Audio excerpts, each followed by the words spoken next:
Parents whose children went to a nursery where a worker was able to abuse some of the infants say they're disappointed at Camden Council's unwillingness to investigate. We're still angry, we're still upset that the corporate of Bright Horizons has not been brought into the picture and been investigated. The council said there would be a conflict of interest if they were to look into it now. Also on the programme. Paying tribute to Parmod Kalia, the sub-postmaster who's died before being compensated for his wrongful imprisonment in the Post Office Horizon IT scandal. Plus, I've been looking at the issue of potholes in the capital and how Londoners have been taking the issue into their own hands. Find out too why the answer to the pothole problem isn't just as simple as throwing money at it. And we meet the model makers, the ladies who've been putting Lego together piece by piece for 30 years. You always get people saying it's the best job in the world, which, you know, it's a kid's dream really what we do. 7 men have been sentenced to a total of 22 years in prison after they pleaded guilty to a series of smash-and-grab robberies last year. The criminal network targeted high-value stores, taking more than £100,000 worth of luxury goods over a 4-month period from May to August. The Court of Appeal has ruled a charity can continue its legal challenge against the City of London Corporation's policy to allow trans people to use the single-sex facilities at Hampstead Heath Ponds. It was ruled in January Sex Matters could not proceed with legal action. The charity said it was challenging the decision on the basis the judge was wrong in law.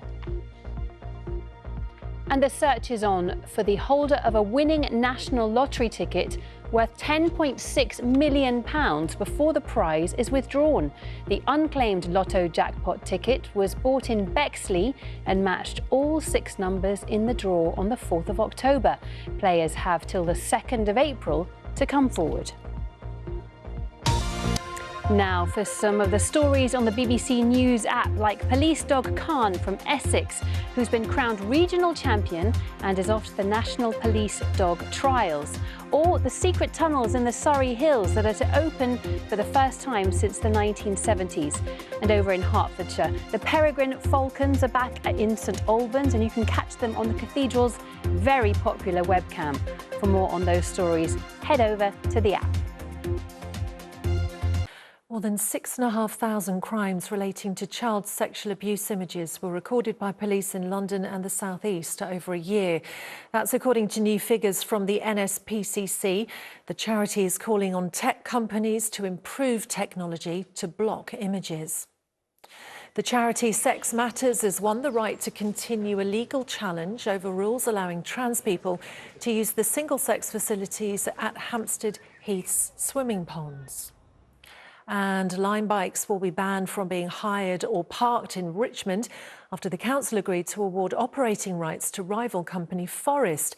It becomes the second council after Brent to have exclusive contracts with one firm. A group of parents whose children attended a nursery where a worker abused some of the children say the council's unwillingness to investigate is rubbing salt into an open wound. Last month, Vincent Chan, who worked at Bright Horizons in West Hampstead, was jailed for 18 years after admitting offences. A letter to Camden Council says it has little credibility as astonishing safeguarding failures occurred. The council said there would be a conflict of interest if we carry out an investigation under health and safety laws. One parent has spoken anonymously to BBC London.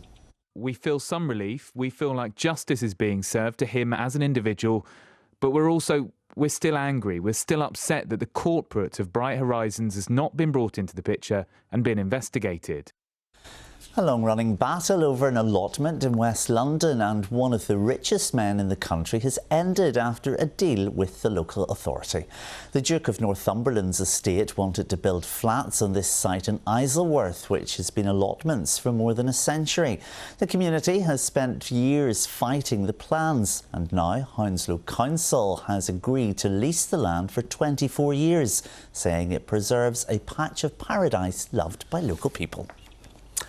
Now, if you live in South East London and bought a lottery ticket last October, it could be you, as the slogan goes, to claim an unclaimed ticket worth £10.6 million. It was purchased in Bexley on the 4th of October and is yet to be claimed. The ticket holder has until April the 2nd to find their ticket, check the numbers and claim their winnings.